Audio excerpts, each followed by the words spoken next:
eh, por esta charla. Esta va a ser grabada, como bien están escuchando, para disponibilizarla también en caso de que se requiera o haya alguna persona que no haya podido ingresar por temas laborales. Estamos dentro de la jornada. Así que, sin más, voy a dejar con ustedes a quien va a moderar esta charla, a Jacqueline Borges, tesorera de ANATRAP.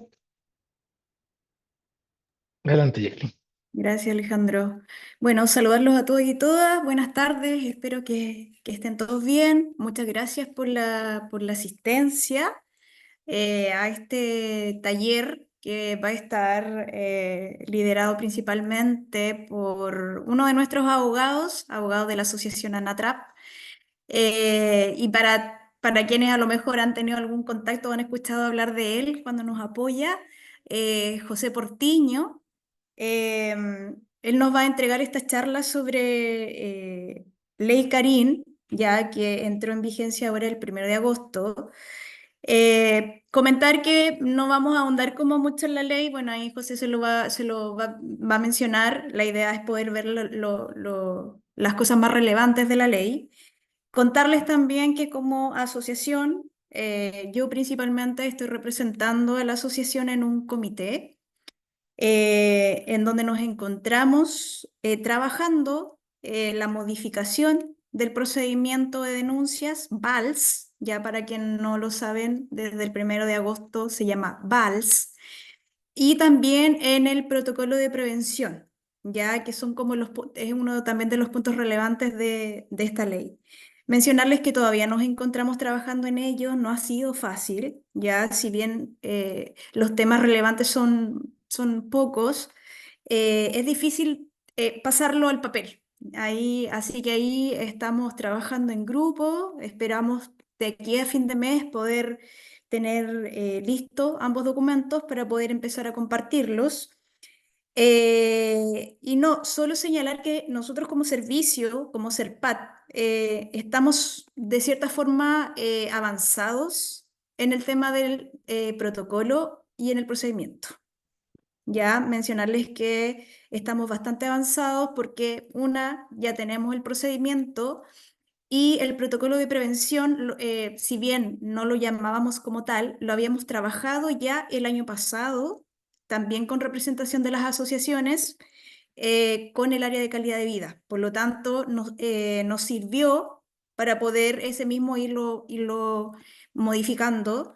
De hecho, tengo entendido que fuimos reconocidos por el Servicio Civil por tener un procedimiento bastante claro y adelantado. O sea, si ustedes, aunque no lo crean, hay servicios públicos que no tienen procedimiento de denuncia.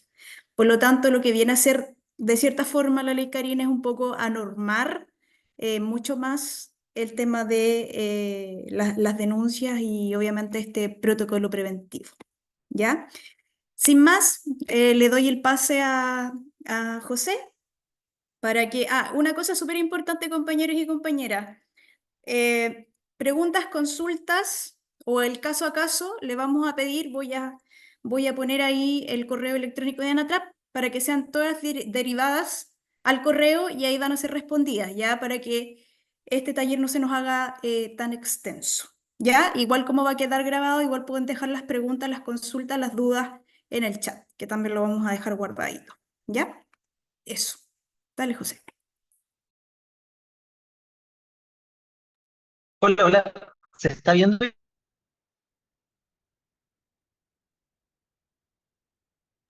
o me están escuchando? No Sí, sé. se ve Ya, ambas. Ajá. las dos, ya, Sí. listo. Hola a todos y todas, yo soy José Ignacio Portiño. La idea de hoy es poder conversar sobre Ley Karin. Efectivamente no quiero extenderme mucho para no latearlos, pero creo que lo vamos a alcanzar a ver todo porque, spoiler, no son tantos cambios los que trae la ley. Entonces creo que podemos conversar sobre eso y, más me interesa a mí, sobre otras cosas que creo que es interesante relevar. Estos son los cuatro puntos que quiero ver a modo de contexto, algunas ideas generales sobre dónde se enmarca la ley Karin, como en esta serie de leyes laborales de parte del gobierno, algunas cuestiones en segundo lugar sobre el acoso laboral, como para ver qué cambió, como tener claridad de qué había, ¿no? Cuáles eran los elementos del acoso, etcétera, etcétera. Finalmente ver los cambios de la ley Karin, que de nuevo, en concreto están agrupados en tres puntos. para el sector público, obviamente. Y finalmente, alguna idea final, algunas conclusiones y tal vez conversar sobre la ley. Eh, Vamos allá. Como en torno al contexto, la ley Karim, como les decía, se marca en torno a un eje o un concepto orientador de las últimas leyes laborales, que es el trabajo decente. El trabajo decente es un concepto del 99 de la OIT, acuñado por la OIT, que habla de ciertas como cuestiones básicas que tiene que tener un empleo, ¿cierto?, para garantizar condiciones, de nuevo, básicas de vida, de dignidad, de reconocimiento de derechos. En base a eso, como a esa cuestión como organizadora, a ese eje, están todas las leyes que hemos visto del gobierno como de Boric en torno al trabajo. Mejor remuneración, sueldo mínimo, ¿cierto?, que comenzó también progresivamente y hoy día está en los 500.000. Más tiempo libre, slash, menos tiempo de trabajo, 40 horas progresivas, el 2028 van a ser 40 horas. Y sobre mejor estadía en el trabajo, o sea, mejores condiciones, ley de conciliación de la vida familiar y laboral, ¿cierto? Convenio 190, la ratificación, que es el convenio sobre eliminación, y la ley CAI. Otra cosa que también podemos encontrar y que también agrupa todas estas leyes que fueron objeto de una gran negociación y mediación y de transacción en la etapa legislativa por la configuración parlamentaria. Entonces, los proyectos no podían entrar y salir como el gobierno pretendía que fueran, y eso generó muchos cambios en los proyectos. De hecho, una cuestión común a todos estos es que todos parten de cierta forma y terminan de una forma muy distinta. El caso más claro es el de 40 horas. 40 horas partió con un artículo, era cámbiase donde dice 45, que ahora diga 40. Listo. Terminamos con un proyecto de muchos artículos con una serie de otras medidas, cuestiones como los ciclos de trabajo, una serie de cuestiones y de medidas que en realidad no eran parte del proyecto, no eran parte tampoco de la intención de la ley y que sin embargo fueron quedadas. Ay, pensé que se estaba cortando, pero Jacqueline dice que se escuchaba bien. Ya. Otra cosa que también podemos ver media repetida en torno a estos proyectos, y Ley Cari lamentablemente no es la excepción, es que se también articulan en torno a ciertos problemas, defectos de técnica legislativa, o sea, de forma de escribir la ley, de cómo queda la ley, ¿ya? Problemas que hacen poco claras las normas, hay reiteración que no tiene mucho sentido, hay errores en los órdenes, hay remisiones, por ejemplo, en Ley Cari hay remisiones a ciertos procedimientos de ciertas normas que no contemplan ningún procedimiento, errores de ese estilo, pero más en el fondo de efectos de aplicación. Estamos asistiendo a cada vez más conflictos en torno a la aplicación de estas normas. Por ejemplo, eh, vamos a poner un ejemplo y seguir con las 40 horas. En las 40 horas la ley dice problema de aplicación, de texto, ¿cierto? De técnica legislativa dice, se reducirá esta reducción de 45 a 44, decía, proporcionalmente a la jornada. Te dijeron los empleadores. Tú trabajas 5 días, te descuento 12 minutos diarios. Ustedes comprenderán que salir 12 minutos antes no se nota, es como no salir antes, ¿no? ¿Y qué pasó? La ley no me dice nada, pues no es frente a un conflicto con mi empleador sobre la definición, no me dice nada. Se lo deja, de hecho, incluso al empleado. ¿Qué genera además esto? Eh, me voy a o creemos en realidad que uno puede hablar aquí o tomar un ejemplo que es el del populismo penal. No sé si ustedes conocen o son como familiares con ese concepto. A ver, las estadísticas muestran que, o los estudios muestran que, por ejemplo, no más penas, o sea, no por poner penas más fuertes, reduce los delitos. Eso no funciona así, no hay como una equivalencia. Sin embargo, cada vez más la ciudadanía y en general la opinión pública es más proclive, ¿cierto?, a medidas que sanciones con más pena, como creyendo que ahí se soluciona. Nosotros creemos que se da algo parecido en materia laboral. ¿Y qué es el populismo? Para entenderlo, es la preponderancia de la función simbólica de la ley más que su eficacia jurídica. O sea, más de lo que podemos incluso marketear una ley, más de lo que realmente hace. Eh, Eso es problemático porque lo que pasa es que afecta una deliberación en el proceso de la creación para que sea buena esa ley, en el fondo, para que sea lo que en verdad quiere cumplir, y eso se deja de lado por de nuevo esta función comunicativa, simbólica, ¿cierto?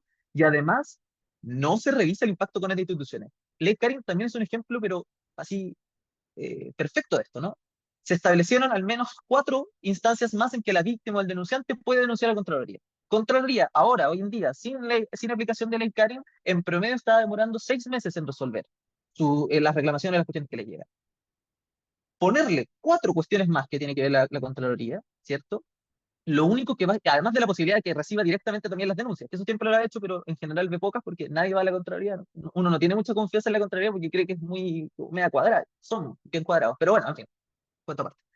Eh, hacer una ley como esta, este tipo de, como de espacio, ¿cierto? De reclamación o de recepción de denuncias, sin hablar con Contraloría o sin hablar con la Inspección del Trabajo y su excesiva demora y la falta de dotación, está condenado también a el fracaso en el fondo, está condenado a la falta de eficacia, está condenado a procesos más largos, procesos que demoran más insatisfacción y un círculo vicioso, ¿no? Entonces, es interesante eso también. Y de forma, como uno ve proyectos como populistas en general, y aquí, de nuevo, no es importante como que en este caso uno habla de leyes con nombre y obviamente no quiero como lo que motiva que se llame ley Karin es un accidente trágico, es una cuestión como horrible que ocurrió.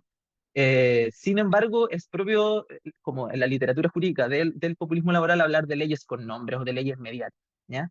Y otra cosa que es importante como revisar, como para terminar este contexto, es que estamos viendo los problemas que podemos pensar que vienen también con la ley Karin, que es, primero, tener que echar toda la carne a la parrilla a los órganos que interpretan leyes. Contraloría ha sacado ya 3 dictámenes sobre ley Karin.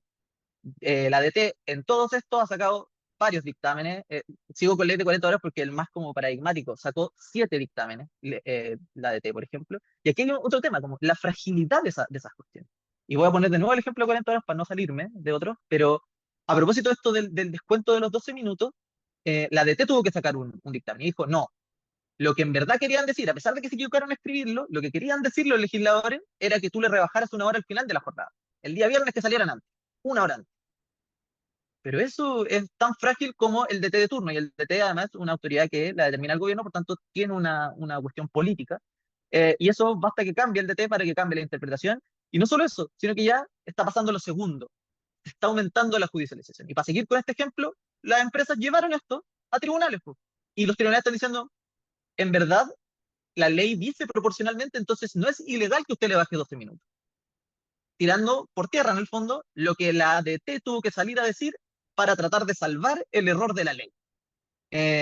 Entonces, eso también, la judicialización también está empezando a avanzar con la ley de conciliación familiar, por ejemplo, ante la falta, de nuevo, vacíos en la ley, ante la falta de determinación de cómo se resuelven los conflictos entre una petición del trabajador y la respuesta de la empresa, por ejemplo, y probablemente va a pasar con la ley Karin.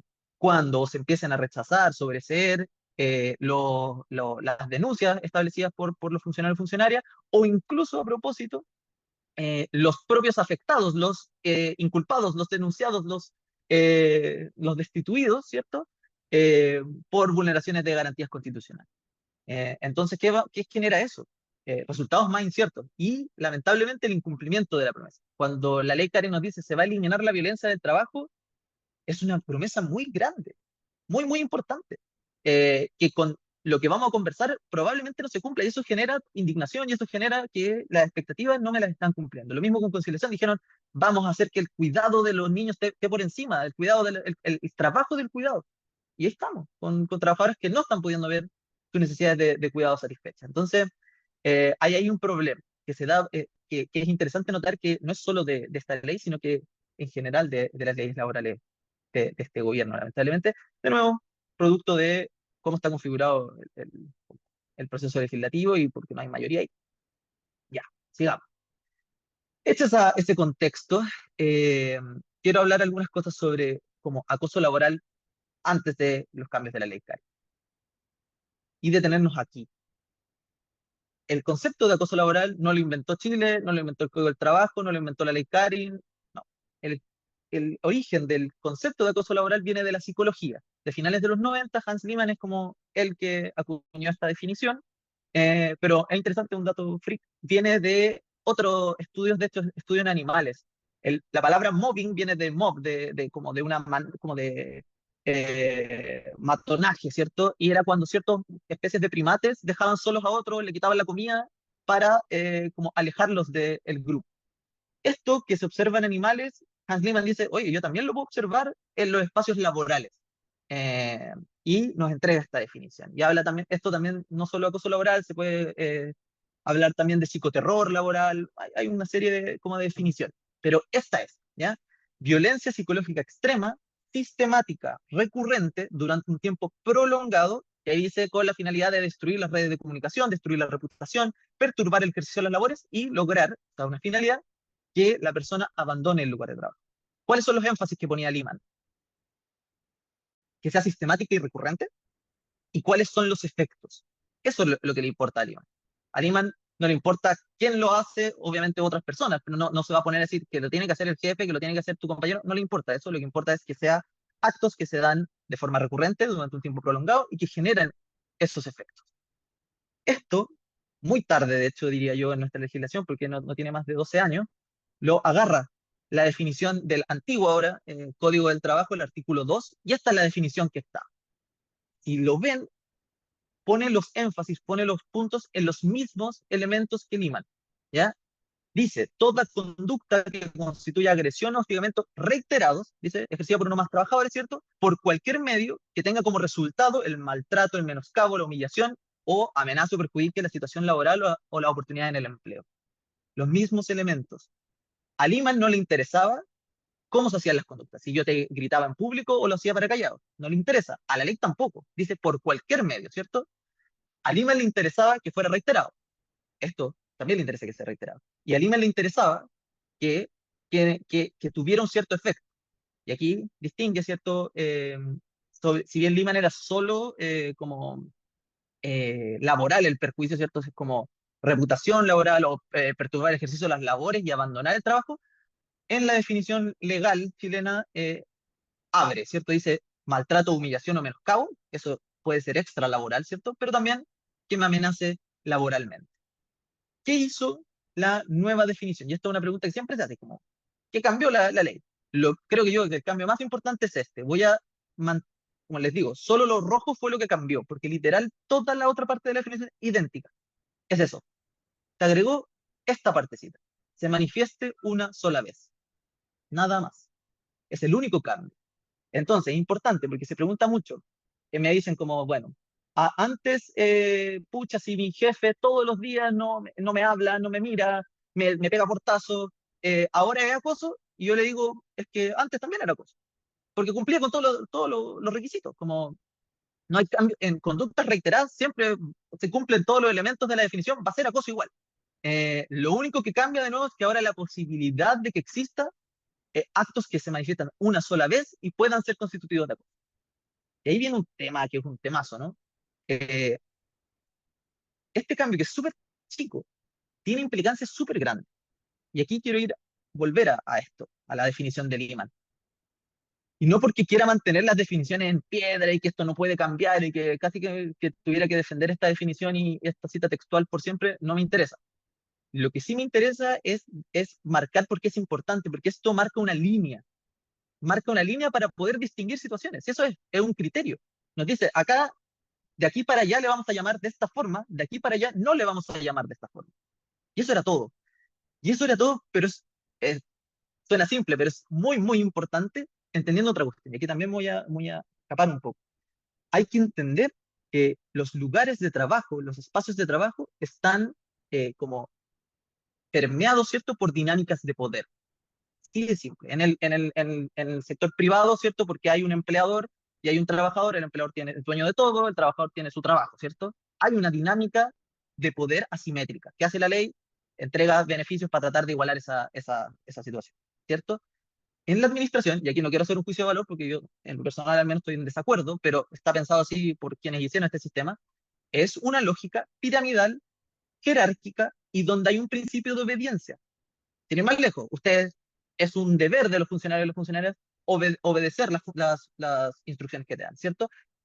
Alguien podría decir, oye, pero está el mecanismo de representación, y yo le digo, por supuesto, pero ustedes saben que si ustedes representan la orden de un jefe, ¿cierto? Porque es ilegal, yo le digo, ¿sabe qué? No voy a hacer a jefe porque es ilegal, y acá está el fundamento, yo mando eso, represento la decisión, el jefe me puede decir, me da lo mismo, hazlo igual. ¿Y yo qué tengo que hacer? Principio de obediencia. Tengo que cumplirla. De ahí que me salve. Si efectivamente soy ilegal y efectivamente es responsabilidad administrativa, yo me salvé porque yo dije, oye, yo no lo voy a hacer porque es ilegal. Pero demuestra que existe un principio de obediencia. Entonces, si mezclamos todas estas cosas, un espacio jerarquizado, marcado por dinámicas de poder, y por otro lado, que somos seres humanos y que pueden haber conflictos interpersonales, necesitamos alguna forma de delimitar dónde trazamos la línea de qué conflicto, ¿cierto? No permitido en el sentido de que ojalá que se den ni nada que ver con eso, sino que qué conflicto va a ser tolerado porque se puede revisar por otras formas y qué conflicto no es tolerado y por tanto va a ser sancionado. La definición del acoso laboral nos entregaba una guía al menos. Buena, mala, no lo sé, pero nos decía, de la reiteración podemos empezar a hablar entonces de acoso y ese no es tolerable, ese es sancionable. Para el otro lado, yo, por ejemplo, un día estamos súper estresados porque tenemos que sacar todas las cosas a fin de mes, no sé, las facturas, tengo que sacar las facturas a fin de mes y estamos todos vueltos locos. Y en un momento, nunca antes, y no volvió a pasar nunca más después, tuvimos un encontrón con mi compañero. Oye, pero que te tocaba a ti, no, pues si te tocaba a ti, oye, ¿cómo que te van a hacer la pega? Listo. Antes, en la línea, en el fondo, uno decía, eso, de nuevo, no está bien, uno no tiene que tratarse mal con los compañeros de trabajo, eso, de nuevo, no lo queremos, no es deseable, no queremos que se repita, pero si es solo una vez, y no pasó antes, y no pasa después, y lo conversamos, es un conflicto humano tolerable, está de la línea para allá. Pero ojo, te decía la ley en el fondo, si eso sigue dándose, si eso empieza a pasar de nuevo, y se empieza a reiterar, y eso te empieza a generar a ti consecuencias, pasó para la línea para allá y eso ya está prohibido. Eso es sancionable. Lo que pasa ahora entonces con la ley es que nos modifica un poco esto. Eso como en el plano más de fondo, eh, pero en el plano subjetivo además creo que es lo que llama más la atención. Es lo que probablemente sea la fuente de muchas denuncias. Y es lo que en el fondo vamos a testear, porque esto está todo por decirse, ¿cierto? Eh, ¿Qué va a pasar? A mí al menos me genera como una complicación como de nuevo, porque creo que el cambio que se hizo con la ley tiene muy buenas intenciones. Como decían, oye, parece que todas se caen por la reiteración, ya, saquémosle, o sea, metámosle además una vez y estamos listos. Pero creo que esa no era la forma de abordar el problema. Creo que el problema de la violencia en el trabajo, creo que el problema del conflicto en el trabajo se tiene que resolver a través de otros mecanismos. Para, de nuevo, dejar una línea clara que nos separe aguas y que las anteriores se resuelvan por otros mecanismos. Uno extraña, y lo vamos a ver al final como en las críticas, el sindicato o las asociaciones no existen para la ley Karin. Pareciera que las asociaciones los sindicatos, que son literalmente los que tienen que ver cada vez que se denuncian estos casos, porque probablemente todos los funcionarios en general, cuando quieren denunciar estas cosas, van con su dirigente sindical o dirigente sindical, pareciera que no existe esa realidad en la ley Karin, pudiendo haber sido una oportunidad de oro para establecer formas de prevención, más allá del protocolo de prevención, porque el protocolo de prevención tiene un montón de cuestiones que están asociadas a riesgo, y como en esa línea, en línea de la seguridad laboral, como de órganos de administración, como de la HT, un poco en esa línea, pudiendo haber tenido en el fondo espacios en donde se hubiese podido prevenir de mejor manera y más efectiva, porque de nuevo, los actores colectivos tienen formas distintas también de poder llegar y tienen impacto y pueden mejorar las relaciones de trabajo. Entonces, bueno, en fin, creo que es interesante entender esto, porque, de nuevo, tiene un efecto muy importante en términos de fondo, en torno a la definición y a esto que les decía, de la línea de dividir aguas, pero también tiene algo muy importante en términos subjetivos, porque probablemente este es lo que genera la mayor como idea de que, oye, y en el mismo ejemplo, la próxima vez o esa misma vez en el fondo, solo pasó hasta vez, que estamos sacando las facturas y tenemos en control, nos vamos a denunciar mutuamente, pues. Y ahí veremos en 7, 8 meses más en sumario quién ganó y quién perdió en el fondo, en una lógica también muy punitivista, creo yo, cuando podría haber estado mucho más centrada también en la prevención. Dicho sea de paso, si lo han notado, es mucho de lo que ahora comunicacionalmente se le está atribuyendo a la ley Karin.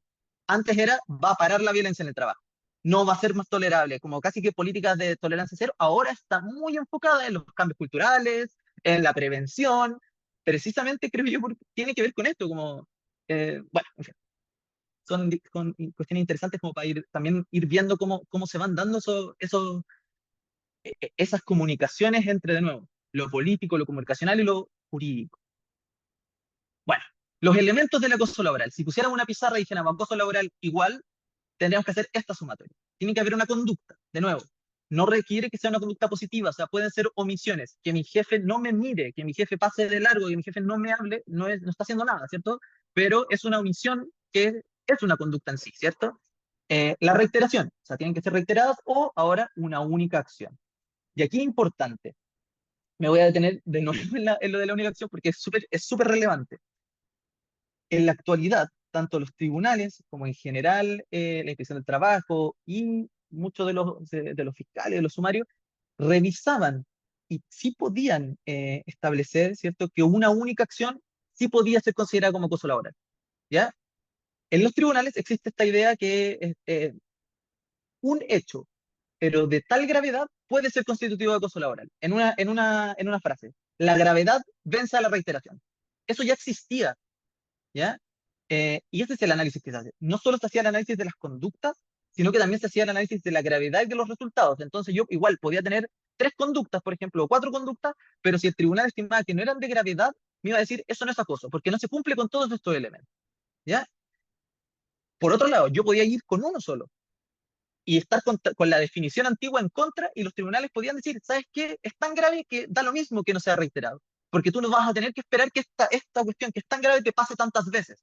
Lo podemos ver ahora, ¿ya? Eso ya se hacía.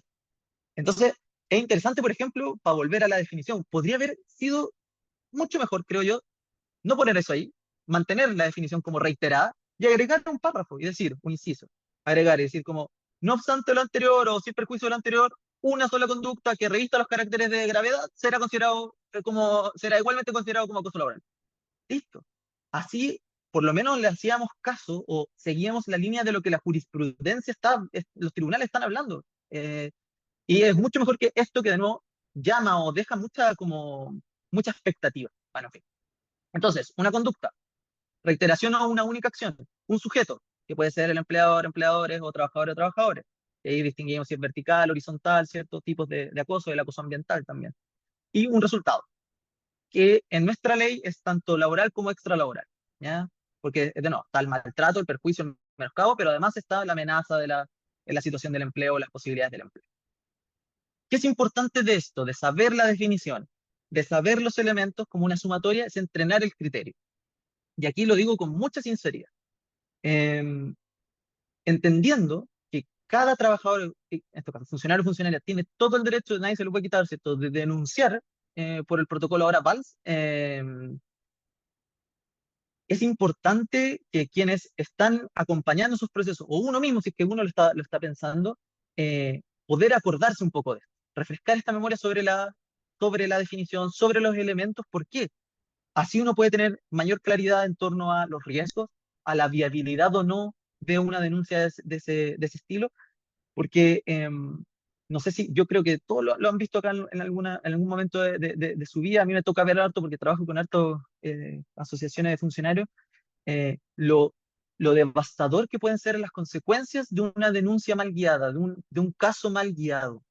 eh, Me ha tocado ver eso, como en vez de decir de no, tú tienes todo el derecho de presentar la denuncia, es todo tu derecho, perfecto, pero yo sí te puedo aconsejar que, por ejemplo, está medio débil en esta parte, o por ejemplo, mira, pasó esto, entonces, ¿por qué no vemos otra forma de solucionarlo primero, conversándolo primero, tal vez? Si no funciona, presentamos la denuncia, no hay problema, pero ir pensando otras medidas antes solo la denuncia. Y muchas veces se alienta la denuncia como si fuese la solución a todos los problemas, y es de verdad que lo digo como ya fuera como del elemento más técnico. Es desgarrador ver a personas, a trabajadoras, después de 8 o 9 meses que les dicen, salen sobreseídos los denunciados o salen absueltos, y porque tienen una carga tan terrible que le dicen, lo que tú viviste no es, como si no hubiese pasado. Es una negación tremenda, sobre todo con toda la ansiedad que generan estos procesos. Y de ahí, ¿qué pasa? Eso genera más rabia, genera más ansiedad y genera, vamos a tribunales, y me ha pasado verlo. Perder como en la sede del sumario administrativo, después ir a tribunales, y después de 1 año y medio perder de nuevo. Y de verdad que cambia, transforma a las personas, lamentablemente. Entonces, de nuevo, no es para ir por el mundo diciendo no, no denuncie, no, para nada. Si hay que denunciar, hay que denunciar, si hay que ir a tribunales, hay que ir a tribunales, si hay que hacer todo, hay que hacer todo. Pero sí para tener siempre presente esto, conversar siempre bien los riesgos, ver la viabilidad o no, actuar de otra forma, sobre todo a quienes detentan funciones de representación, creo que es muy, muy, muy relevante. Pero para eso tenemos que entrenar el criterio. Y el criterio se entrena revisando casos. Y aquí ustedes les van a parecer conocidos los ejemplos que voy a poner, porque son de su antiguo protocolo MALS. Y aquí les digo, uno siempre mira que el pasto del frente es el más verde, y les digo que yo viendo, por ejemplo, los protocolos de Falabella, de Janssa, de Chinquinta, de incluso de, si mal no recuerdo, de Enel, los protocolos no son ni una cuarta parte de lo que ustedes ya tenían, como a propósito del manual de buenas prácticas presidenciales. Eran cuestiones francamente horrendas. Y de hecho, muy pocos tienen esto que ustedes tenían en su protocolo más que, de nuevo, yo no lo veo como una guía absoluta, no lo veo como, si no está en este libro, no es, porque no tienen que verlo así, pero sí ayuda a entrenar. Oye, ¿sabéis qué? Y vamos viéndoles nomás, rapidito. ¿Sabéis que yo sí tengo, tal vez no esta específicamente, pero sí una parecida? Entonces, vamos entrenando el criterio. De nuevo, les voy a pasar rápido. Van a tener la presentación, así que no hay problema. Están en torno como este verbo rector, o sea, perdón, esta conducta rectora que está arriba, y abajo están los verbos. En el fondo, mi sugerencia, sobre todo para quienes tienen que revisar casos, en general los delegados, los representantes, ¿cierto? Los dirigentes, eh, es ir entrenando el criterio, e ir como viendo, revisando casos, para ir también aconsejando dentro de lo que, como de todo el repertorio que tenemos, de la mejor forma. De nuevo, no solo existe, y esto es importante también para como una idea, no solo existe el protocolo, ¿ya? No solo existe la denuncia en el protocolo VALS, existen otras medidas también. Entonces, sepamos eso también. Y eso también tiene que ver con cómo va avanzando cada proceso. Y esta es la final y es la más importante. Independiente de que diga o no esté ahí y esté escrito de otra forma o no, podríamos estar todo el día poniendo aquí láminas tras láminas tras láminas de ejercicios o de conductas. Lo importante es que cualquiera que cumpla con los requisitos que ya vimos, los elementos, es o puede ser constitutivo, ¿cierto?, de acoso laboral. Eso es lo importante. Ahora viene una lámina que está media extraña hoy que tiene que ver con uno tradicionalmente, con la antigua versión de la ley o la definición antigua de acoso laboral. Uno decía, bueno, hay claridad en torno a que hay figuras que son distintas. Y la primera que uno decía son los roces propios del trabajo y las diferencias de opinión. ¿Y por qué?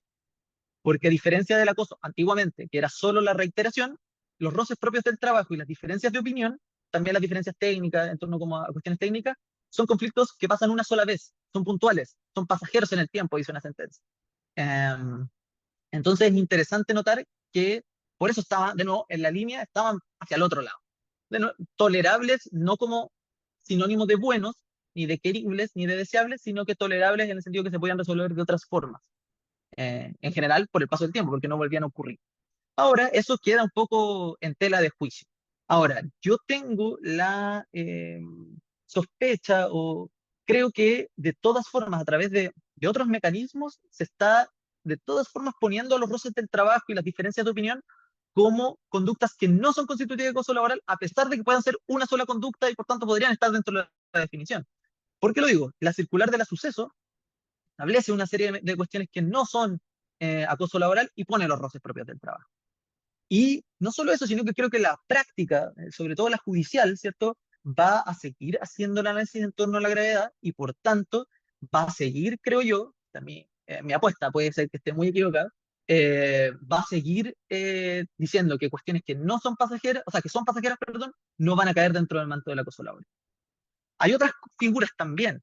Podemos hablar del maltrato, ¿cierto? Esa figura que ustedes en el sector público nomás tienen, que es muy interesante porque muestra una apertura en torno a esta definición también.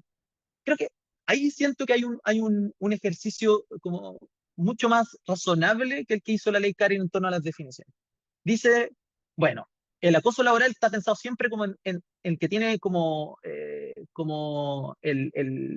la víctima a una sola persona, es como una cuestión dirigida. ¿Qué hizo? ¿Qué hicieron los manuales de buenas prácticas presidenciales y los protocolos MALS?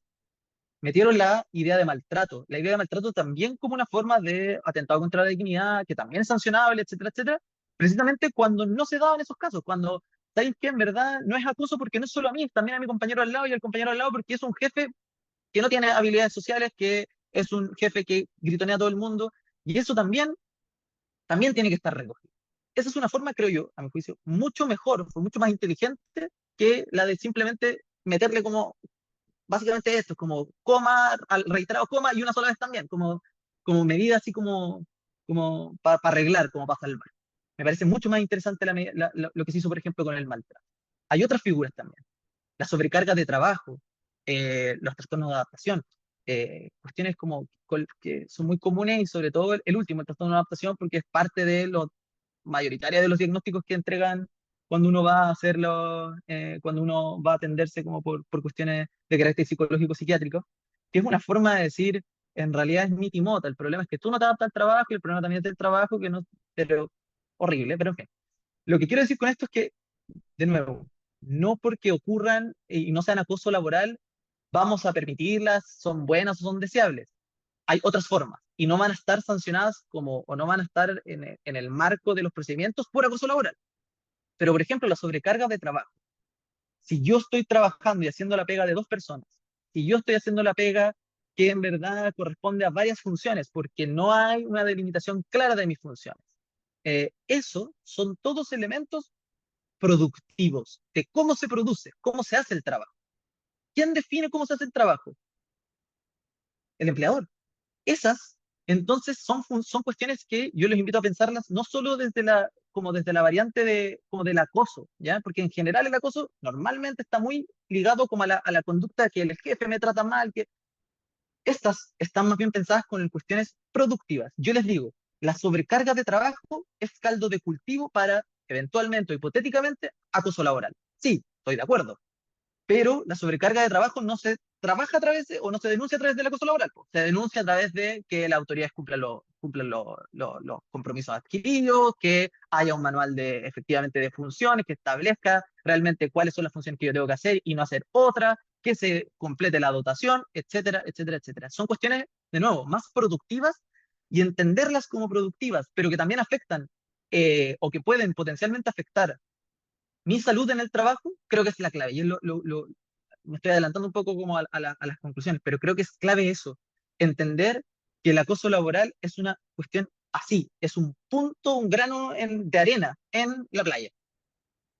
Muchas de las cuestiones que nos generan malestar en el trabajo son cuestiones productivas.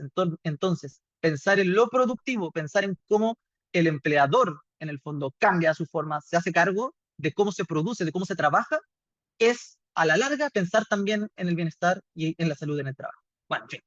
Eh, Era interesante distinguir estas otras figuras porque, no, la ley Karin podría, como entre comillas, borrar un poco todo esto y decir, eventualmente yo podría denunciar un solo roce del trabajo, podría porque la definición me lo permite, ¿no? Pero ahí vamos a ver eh, cómo terminan saliendo. Y efectivamente, de hecho, lo que estaba comentando lo dice bien José Fernández, como son formas de blanquear. Po. En vez de decir, oye, acá hay acoso laboral o acá hay, y esto se debe como a un liderazgo disfuncional, no, es trastorno, perdón, se me fue trastornos de adaptación. Trastorno de adaptación mixto normalmente es como el más común. Eso también tiene que ver con otra cuestión súper relevante, que es eh, quien entrega los subsidios, quien determina el origen de la enfermedad. Entonces, si me declara todo el rato enfermedades profesionales, tiene que entregarme el subsidio y eso degenera, lo digo así concretamente, en que normalmente se entreguen diagnósticos de no enfermedades profesionales, que tiene una lógica también económica, de ahorrar más plata. Es absurdo el sistema, en verdad, de seguridad social. Bueno, ok. Ya. Sin ir más lejos, vamos a la ley Karin ya más en concreto. Como les decía, aquí tuvo alta cobertura mediática, hubo hasta fake news. Yo no sé si a ustedes les llegó una cadena de WhatsApp que decía desde ahora en adelante la ley Karin prohíbe todas estas cosas, y como si hubiese sido casi un código penal la ley Karin, como está prohibido esto, esto, esto, esto. Eso es falso. De nuevo, todas esas conductas podrían ser precisamente como todas estas, ¿me entienden? Como todas las que ejemplificamos. Pero quedaba esta idea, o se le atribuye esta idea a la ley Karin de viene a palabra por palabra a sancionar cuestiones. No es efectivo.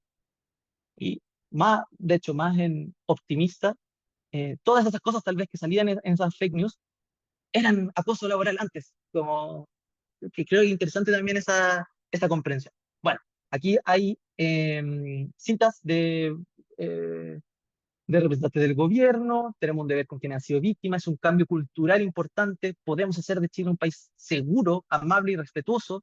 Eh, como les decía, como todas las leyes, partió con un proyecto mucho más chico y terminó siendo modificado bastante. Importante también, esto era un proyecto principalmente pensado por personas que ven cuestiones más del derecho privado, o sea, del código del trabajo me refiero, del trabajo, trabajadores del sector privado, ¿ya? No tanto así del sector público, que fue obviamente una cuestión que se tenía que incluir. Entró en vigencia el 1 de agosto. Vamos entonces a las tres como pilares de cambios de la ley, para ir ya terminando. Hay nuevas definiciones, ¿cierto? Estas definiciones se incorporan al Código del Trabajo, no están incorporadas directamente en el Estatuto Administrativo. Tenemos la nueva definición de acoso laboral, que ya la hemos hablado varias veces, se agrega esta parte de que se manifieste una sola vez. Agrega la idea de la violencia en el trabajo, ¿cierto? Que son conductas de terceros que afecten a los trabajadores con ocasión de la prestación de servicio. Violencia usuaria normalmente es como casi como el sinónimo, porque viene de ahí también. Y acoso sexual que se mantiene idéntico, a pesar de que ha sido eh, una definición que ha sido criticada desde que salió la ley, no se modificó en nada. ¿Cómo lo incorporamos nosotros al sector público? Hay una remisión del Estatuto Administrativo en las prohibiciones, el artículo 84, a las conductas. Entonces está prohibido ejercer conductas de acoso sexual, letra M, o sea, letra L, conductas de acoso sexual en los términos del artículo 2 del Código del Trabajo. Y letra M, está prohibido ejercer actos de acoso laboral en los términos del artículo 2 del Código del Trabajo. Una como cuestión, no sé si es de técnica legislativa o no, pero si ustedes observan, letra L, acoso sexual, letra M, acoso laboral. Y la violencia en el trabajo no está en el estatuto administrativo.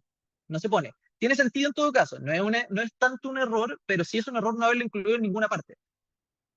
Tiene sentido porque es imposible que sea una prohibición para los funcionarios ejercer violencia en el trabajo, porque la violencia en el trabajo, por definición, la ejerce un tercero, que no es trabajador, me la ejerce el usuario, una persona que va al museo, por ejemplo. Entonces, sería absurdo que la hubiesen puesto en el artículo 84. Estoy de acuerdo. Y está en la ley de base, ¿cierto? Como un deber general. Se incorpora más bien a propósito de esta prohibición general de conductas de acoso laboral, sexual y de violencia. Pero queda extraño porque, de nuevo, en el estatuto administrativo al menos, no existe ninguna revisión respecto de la violencia. ¿Y qué pasa? Que todas las normas que vamos a ver ahora del procedimiento y todos los beneficios que se le entregan a las víctimas o denunciantes en torno a cómo poder presentar recursos, etcétera, etcétera, en el contexto del sumario administrativo, están reservadas, y lo dice expresamente la ley, para cuando se incumple el 84 L y M. O sea, eventualmente, esto está por verse, pero yo creo que así porque no hay una norma expresa. Si inician un sumario administrativo por violencia en el trabajo, ¿ya? Que más encima es terrible porque no van a sancionar a la persona que me agredió, van a sancionar no sé, al jefe de la persona a la que la atendió, etcétera, etcétera. Se va a ir por allá la cuestión. Ninguna de estas normas nuevas de procedimiento se aplican. ¿Por qué? Porque la ley Karen dice, ojo, cuando sean procedimientos iniciados por 84 L y M se aplican esto, L y M se aplica esto, L y M se aplica esto. Por tanto, quedó raro, ¿cachai? Porque, hoy me relajé, quedó raro porque violencia en el trabajo no queda entonces dentro del estatuto y no queda dentro de las facilidades o prerrogativas, ¿cierto?, para la investigación en caso de violencia en el trabajo.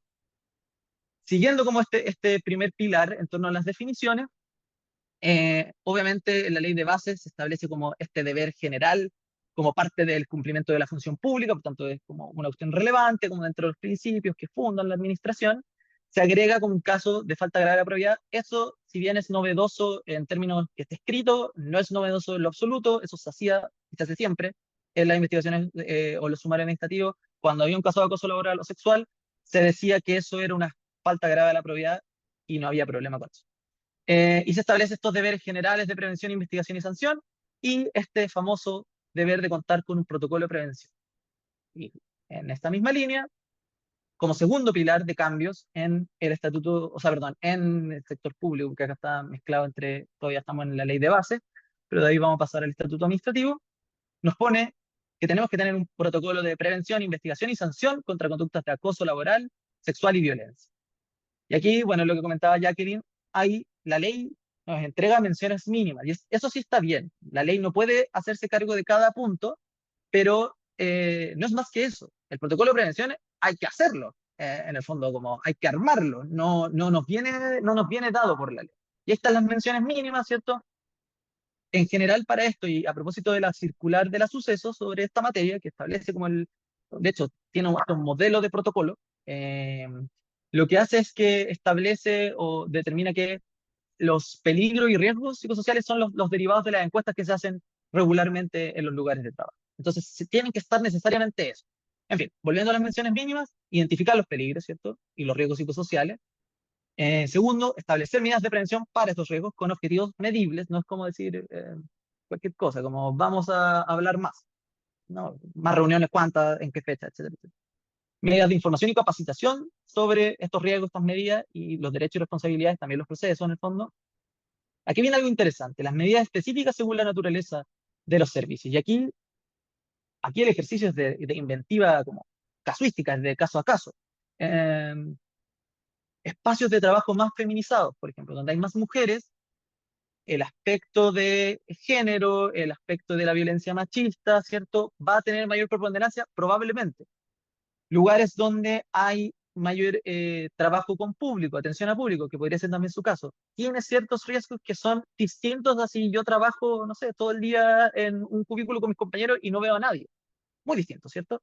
Entonces, hay también un ejercicio de tal vez retroalimentar esos procesos desde como las problemáticas que van surgiendo en cada espacio. Y también los medios de resguardo de la privacidad de quienes denuncian y las medidas contra la denuncia inconsistente. Aquí es importante, bueno, Contraloría ha sacado 2 dictámenes, 3. No agregamos. En realidad, acá hay una mención que sí agrega. Eh, la ley dice medidas contra la denuncia inconsistente. Punto. ¿Ya?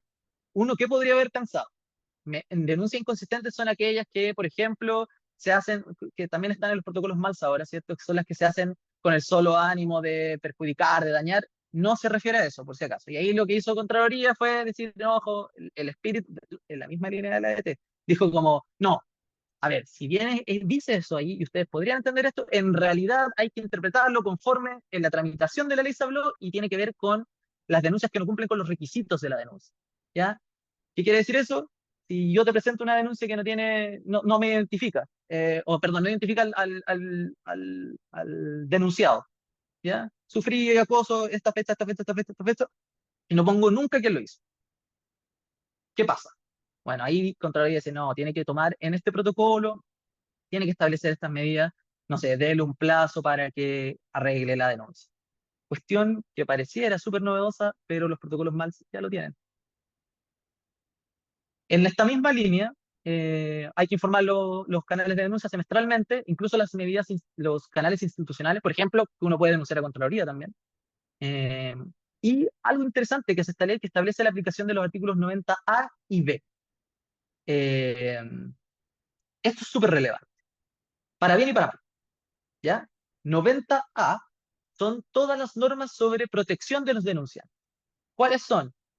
No puedo ser cambiado de lugar, ¿cierto? No puedo ser, si estoy denunciando a mi jefatura directa, no puedo ser calificado, no puedo ser objeto de la destitución en ciertos tiempos, no es para siempre. Es desde que se presenta la denuncia y un par de meses hasta que se sobresee o termina el procedimiento, ¿ya? Eso está bien, de hecho, es algo que uno ya entendía, pero que bueno, que ya en este caso sí voy a dar esta idea de que lo que abunda no da, ya.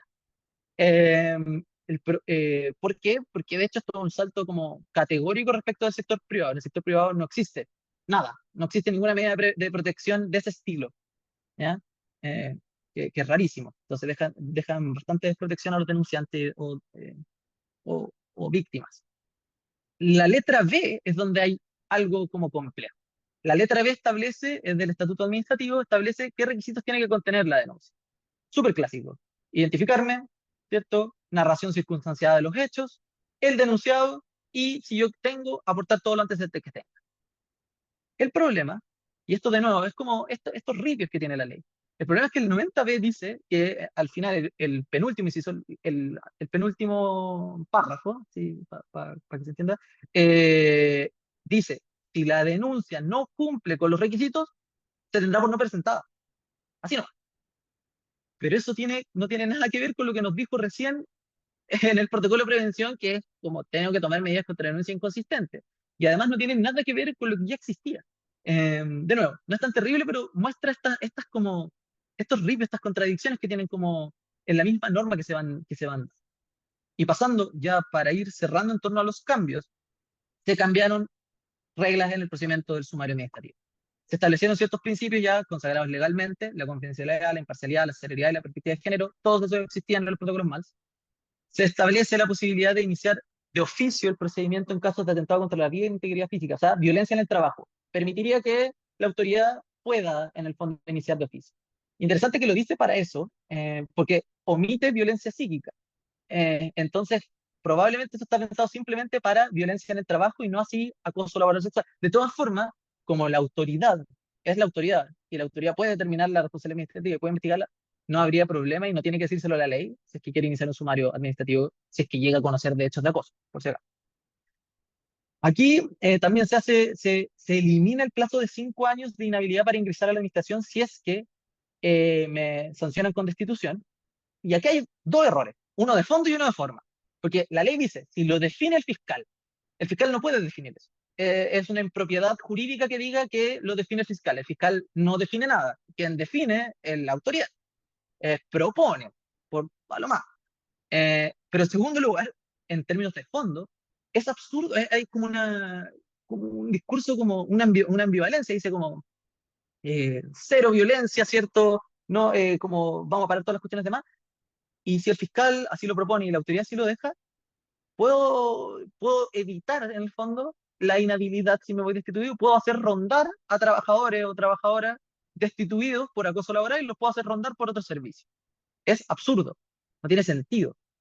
¿Y por qué además no tiene sentido? Porque hasta antes de la ley, ¿cierto? Con las reglas que ya existían, ¿cierto? Yo me iba destituido por falta de la probidad, por acoso laboral, y me iba con la inhabilidad. Y chao.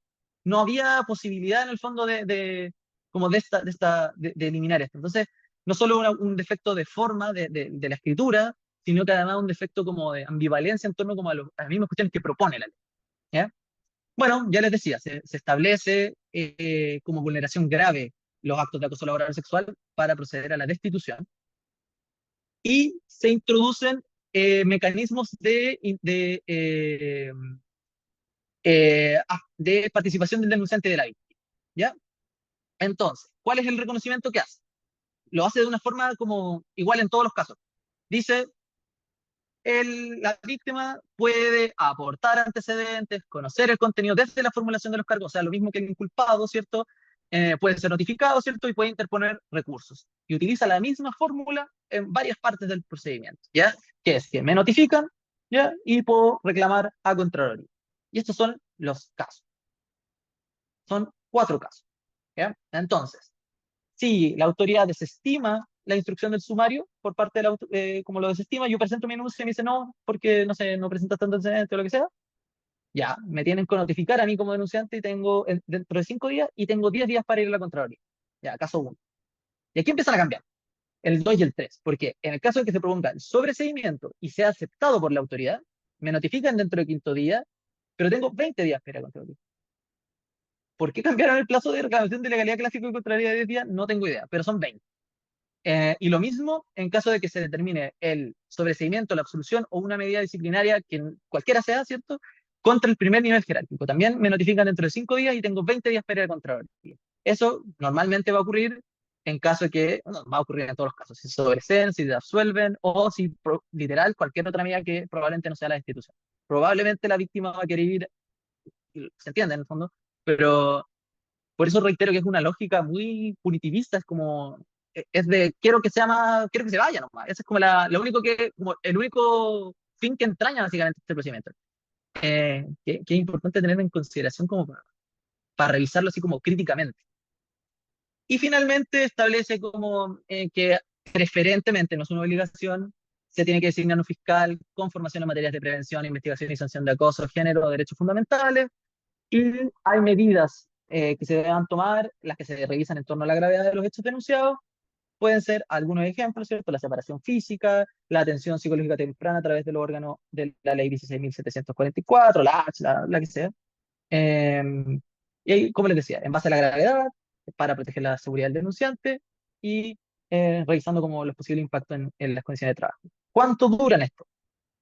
Durante toda la duración del procedimiento y hasta que esté afinado, o sea, que esté terminado, terminado. Eso es que esté cerrado, cerrado completamente, ¿ya? Con recursos.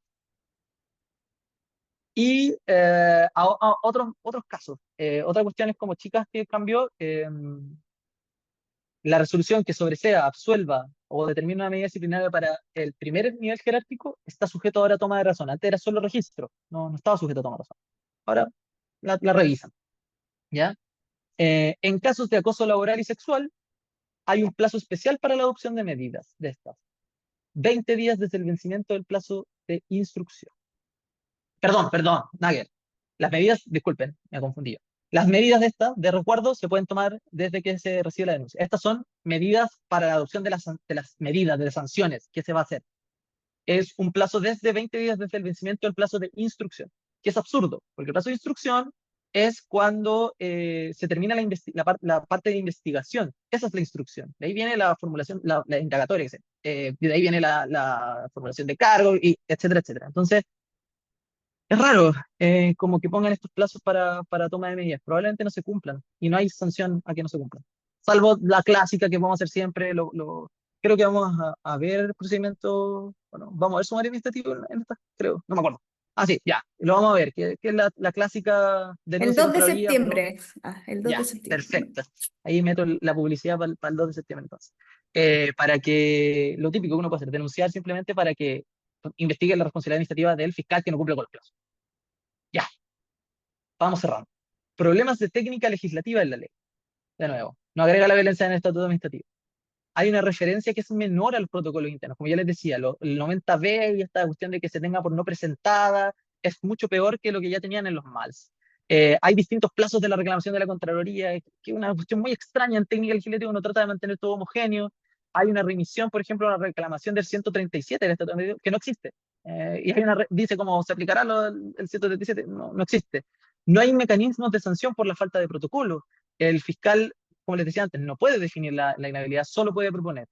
Hay cuestiones de legislación idealista, que es como otra esfera de cuestión. Son plazos que no se cumplen. Sí es simple, como la adopción desde medidas desde el plazo de instrucción no va a ocurrir. Otra cuestión de legislación idealista, como lamentablemente, es la designación preferente de estos fiscales.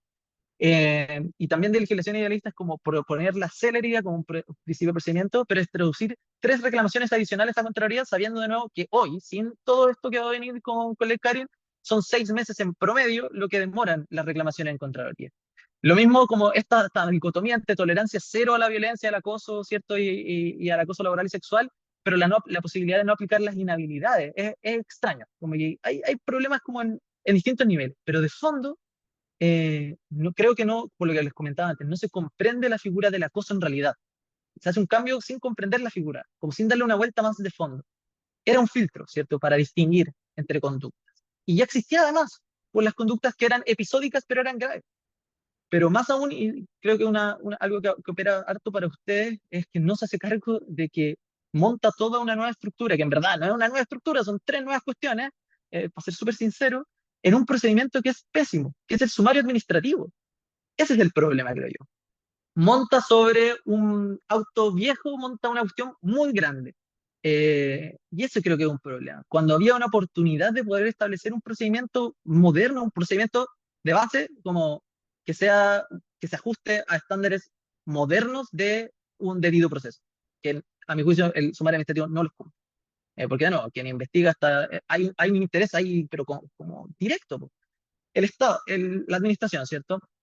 Que en el fondo es, es responsable, de hecho, que se den al interior de ella conductas de acoso laboral o sexual, nombra a alguien, que es, él lo nombra, ¿cierto?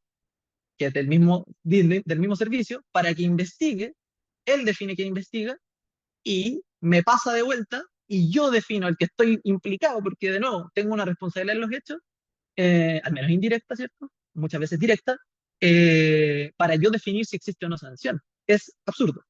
De hecho, un problema grande en la ley, que se ven ambos, en privado y en público, eso, no hay sanciones para los empleadores acosadores, y ambos tienen que llevar las investigaciones, es muy, muy raro. Hay otra cosa que es chiquitita, que esto me lo soplaron en que lo conversaron en unas capacitaciones en Contraloría, pero interna, que es que estaban preocupados por esta idea de la proporcionalidad de la sanción en torno a los hechos. Pues como ahora una conducta puede ser considerada acoso laboral, y el acoso laboral ahora sí o sí es con sanción de destitución, uno puede pasar a sanciones, de nuevo, que se podrían llegar a ser desproporcionadas, que ahí no existe en teoría ninguna forma de decir, ojo, no, pues no es porque la ley ya te entregó la sanción en el fondo. Entonces, como viene como una cascada, ¿cachai? Como una conducta puede ser acoso, el acoso puede ser una sanción es sancionado con destitución, uno puede pasar como por esa línea. Yo, de nuevo, creo que es muy apresurado decir eso, yo creo que se va a seguir analizando en torno a la gravedad, creo que va a seguir existiendo eso, pero es una preocupación de la que no se hizo cargo la ley. Y tampoco habla con cuál es el procedimiento que nosotros tenemos para ver vulneraciones de derechos fundamentales, las tutelas. Cero referencia a la ley Karin a las tutelas. Es como, no entiendes el entramado, como que quedó raro. Bueno, más cosas. Eh, de esas me quedo con la última en realidad también. El actor sindical está completamente ausente. No es considerado cuando tiene tremendas posibilidades como de injerencia e incidencia. ¿Qué resultaba?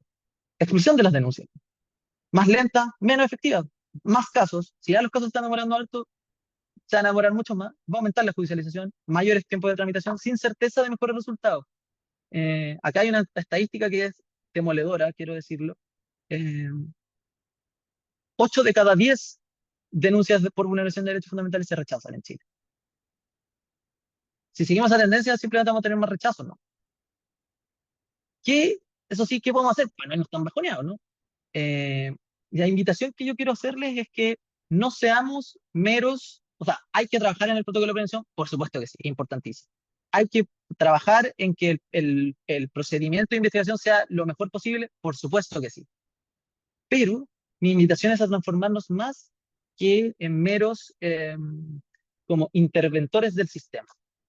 No, mi invitación es ser más que meros revisores de denuncias, de revisar si está bien en ortografía y puntuación y en redacción, y pasar hacia una forma activa de reconocer en el fondo la salud en el trabajo como un problema sindical, como un problema de ustedes como asociación. De nuevo, podemos quedarnos con la ley CARI y con todas las falencias y seguir haciendo lo que podemos hacer siempre, que es, viene una denuncia, hoy sí, está buena, está mala, ya te la reviso aquí y acá, presentémosla y vamos preguntando cómo va el sumario. Podemos hacer eso y eso también hay que hacerlo, estoy de acuerdo. Pero si creemos que en verdad el problema de la salud en el trabajo es algo importante, es algo central, y yo creo que lo que rescato yo de esta ley es la efervescencia que ha generado. O sea, 113 personas hay aquí, el otro día tuvimos un taller sindical también, 150 personas, por la ley Karin en el fondo. Genera una efervescencia, genera mucha expectativa.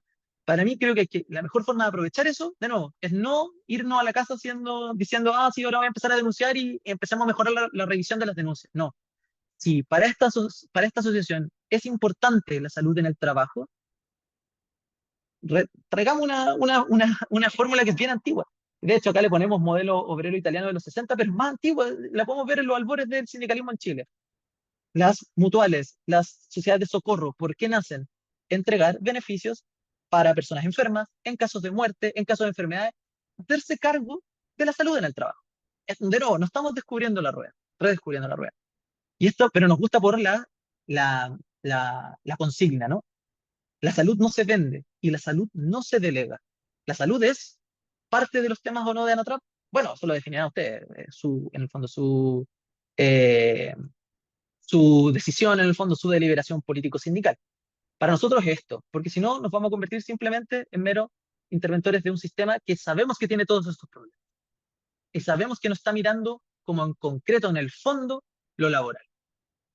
Y bueno, no voy a meterme en esto. Sí, de esto después lo vamos a ver tal vez tiene que ver con modelos de gestión de conflictos, para evitar que, por eso digo que creo que hay que llegar a como saber distinguir los casos nos permite llegar con formas de intervención de facilitación o de mediación, llegar como hasta el 5 o 6, porque de lo contrario llegamos a los momentos perder, perder, o a los momentos ganar, perder, y eso aniquilan espacios de trabajo, destruyen a las personas, y creo que eso no es la idea. No creo que estemos buscando exponer exponernos nosotros y los que representan, exponer a sus socios y socias, sino que centrarnos aquí.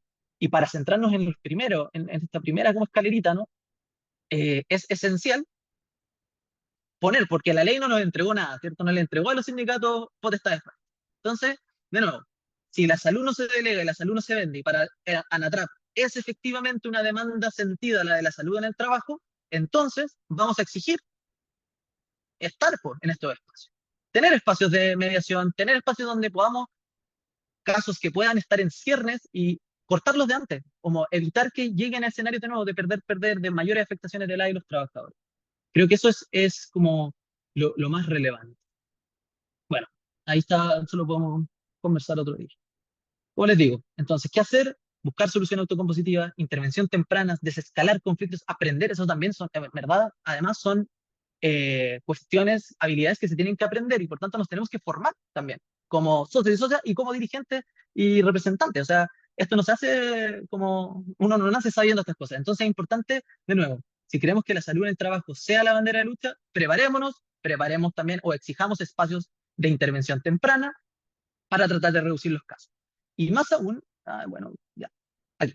Y para terminar, porque he hablado muchísimo, creo que lo comenté al principio, muchos de estas cuestiones tienen que ver con lo productivo. Mucho se habla y mucho se encajona, ¿cierto? A propósito de lo que estamos hablando, del acoso laboral, se encajona como en lo personal, ¿cierto? En que tuve en conflicto con esta persona. Y ahí queda el acoso. Yo les decía, el acoso es un grano de arena en una playa, que es la violencia en el trabajo. No la violencia como está definida la ley Karin, porque esa definición no es la real como la que en verdad uno entiende por violencia. La dinámica de la violencia comprende muchos más factores. La sobrecarga en el trabajo, ¿cierto? La falta de claridad en las funciones, etcétera, etcétera, etcétera. Entonces, pensar en la salud en el trabajo no es pensar en el acoso, es pensar en lo productivo también. Eso es como lo último que lo quiero decir, es pensar en lo productivo. Entonces, hagamos las denuncias que hayan que hacer, revisemos las denuncias, sí, eso es de nuevo, es el grano de arena. Tengamos soluciones autocompositivas, eso ya es un balde de arena. Pensemos en cómo se produce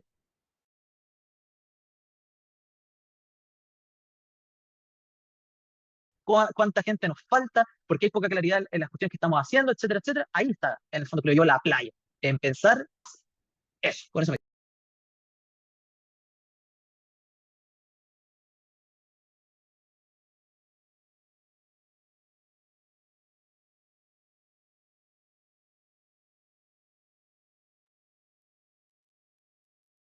¿Estamos, José? ¿Sí? Súper. Bueno, le damos las gracias a José, súper claro en su presentación.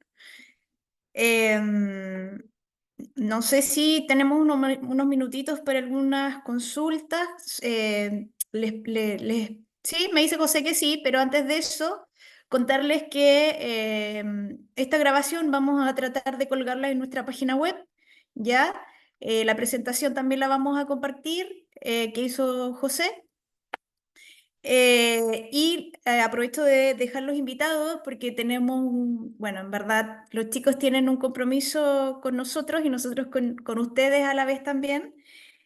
Para el 2 de septiembre, en este mismo horario, también día lunes, vamos a hacer un taller sobre los procesos disciplinarios, ya, llámese sumarios, investigaciones sumarias.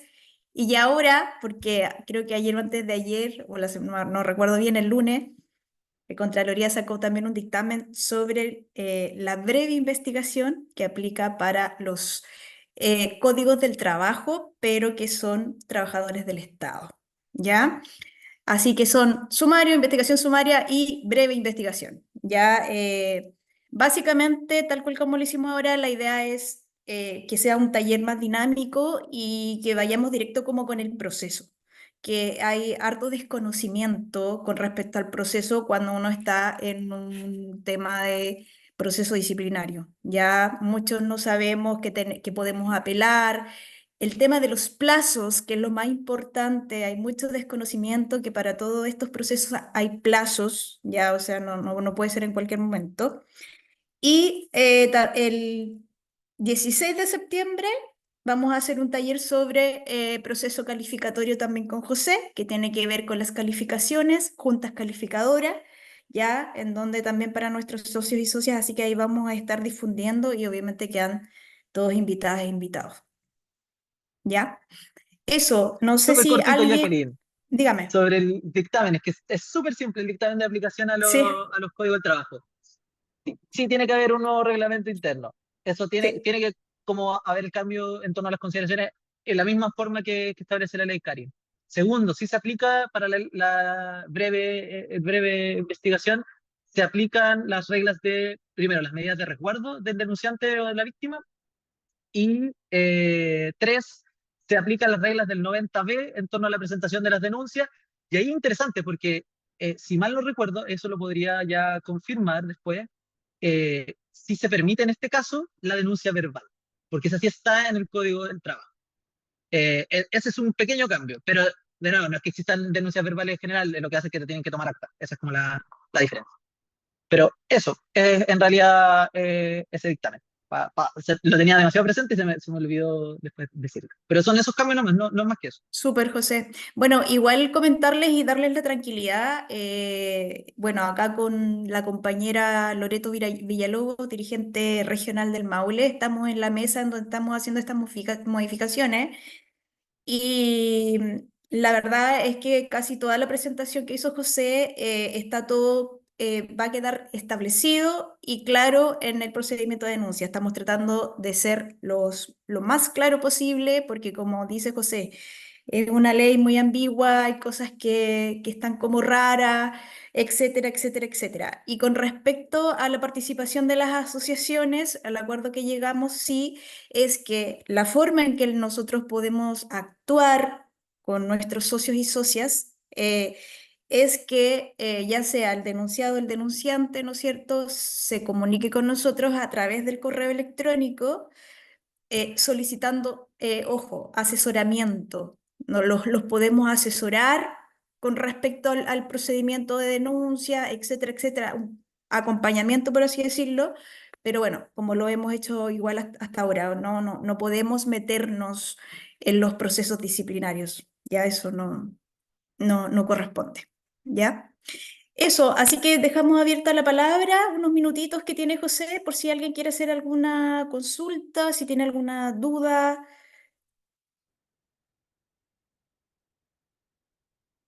¿Quedaron todos claros?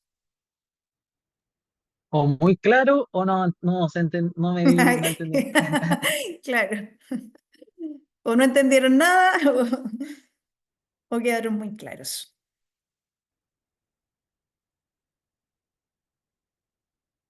No sé Bueno, de si todas alguien formas, si igual. van saliendo dudas, Hola, después se pueden... Ah, bueno, ahí está, justo. Ahí está.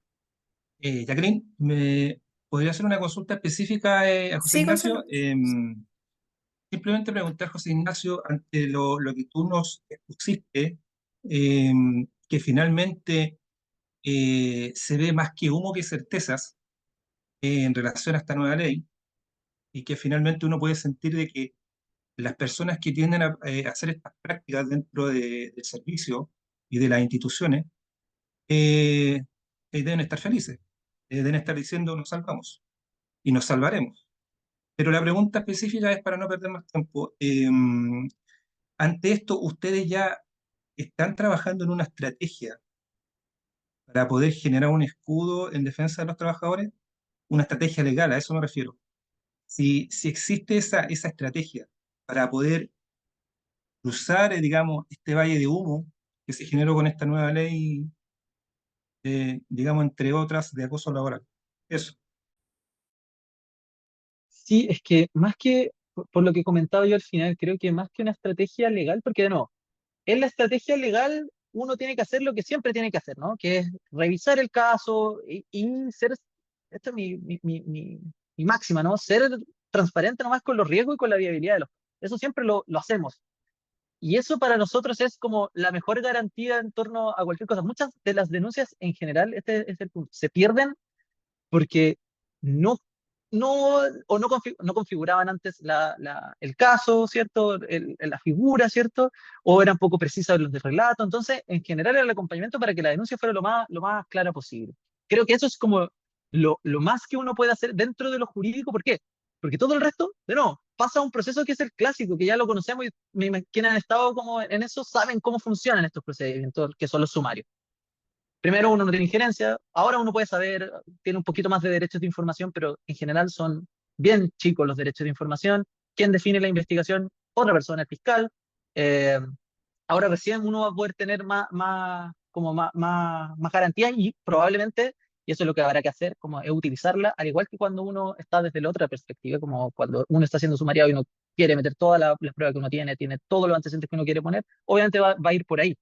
Creo que esa es como la mejor fórmula, como siendo como criteriosos en torno a las denuncias, eh, usando las denuncias como lo que son un medio para algo, no son el fin, ¿cierto? El fin, no se acaba el acoso laboral y comienza el acoso laboral por una denuncia, ¿cierto? Por lo que yo decía, el tema del acoso es una cuestión mucho más profunda, es una cuestión de fondo, ¿no? Entonces creo que me pasa eso, como para mí la estrategia de fondo, la legal, es más bien, te cambio el legal, le saco el legal y le pongo político sindical. Creo que lo que tenemos que mostrar o mover es una robusta política de salud en el trabajo desde la asociación. Eso es lo que me interesa a mí como trabajar y eso es lo que estaba comentando como a propósito de varios talleres como que van saliendo sobre esto. El resto va a seguir siendo no lo mismo, porque ahora hay nuevos espacios que igual te permite la ley que uno podría de nuevo explotar si uno tiene más antecedentes, pero en general el trabajo que ya hacíamos era de eso, como era limpiar la denuncia, arreglarla, hacer los comentarios que uno, como las observaciones, además como preparar también la denuncia, ponerle en la narración de los hechos para que fuera lo más como completa posible, como cosas de ir guiando el proceso de mejor forma. Eso lo vamos a seguir haciendo y vamos a utilizar ahora las otras instancias que hayan para esos mismos fines. Pero creo que lo más importante tiene que ver con, de nuevo, lo político sindical. Queremos o no que la salud en el trabajo sea algo importante, entonces también tenemos que hablar de lo que les decía yo, pues como un manual de funciones, ¿cierto? Claro. No sé si hay, me imagino, ni siquiera voy a decir no sé, porque estoy seguro que hay espacios donde faltan trabajadores, equipos de trabajo que están incompletos. Eso también es preocuparse en el fondo por la salud. ¿Me entiendes? Es como para tratar de evitar espacios o caldos de cultivo para situaciones como el acoso laboral. Entonces, para mí es eso, y como decían también en el chat, y yo también lo comentaba, la estrategia en donde la intervención sindical puede operar para prevenir las soluciones autocompositivas. Para mí, por ahí va el diseño de armar mesas o alguna instancia en donde se puedan revisar esas situaciones, ir haciéndole seguimiento antes de que decanten estas situaciones que ya son medias irreversibles, lo que yo les decía en esta escala del perder-perder. Para mí por ahí va. En lo otro vamos a seguir haciéndolo como siempre, como siendo súper transparentes con la viabilidad, con los relatos y como decimos siempre, porque siempre lo hemos hecho, tirar toda la carne en la parrilla. Cuando uno ya llega a esa instancia de denunciar, uno no hay eh, no hay ninguna, como, nada no hay ningún aliciente para que uno se guarde cosas. Entonces, esto es lo mismo. Y usar obviamente las tres instancias nuevas que se generan a propósito de la intervención de los denunciantes, que es poder acceder antes a la carpeta, no tener que pedirla después por transparencia, poder pelear el sobreseimiento, todo eso se va a seguir haciendo. Pero eso de nuevo es, para mí, como les decía yo, es el grano de arena, ¿no? ¿Cachai? Es como es lo que hay que hacer, hay que seguir haciéndolo. Me interesa lo que viene arriba, como los otros planos. Eso.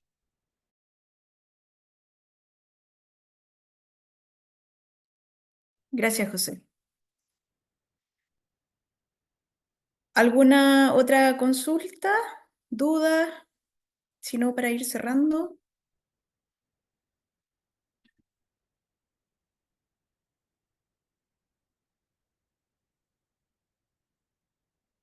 Al parecer no. Gracias a todos ustedes por su asistencia. Agradecemos también a José y nos vemos nuevamente el 2 de septiembre. Muy Chao, que bien. estén Chao, bien. chao. Chao, chao. No, gracias. Chao, gracias. Muchas gracias. Chao, de Gracias. Chao, nada. Chao a chao. todos, gracias. Chao, chao, gracias.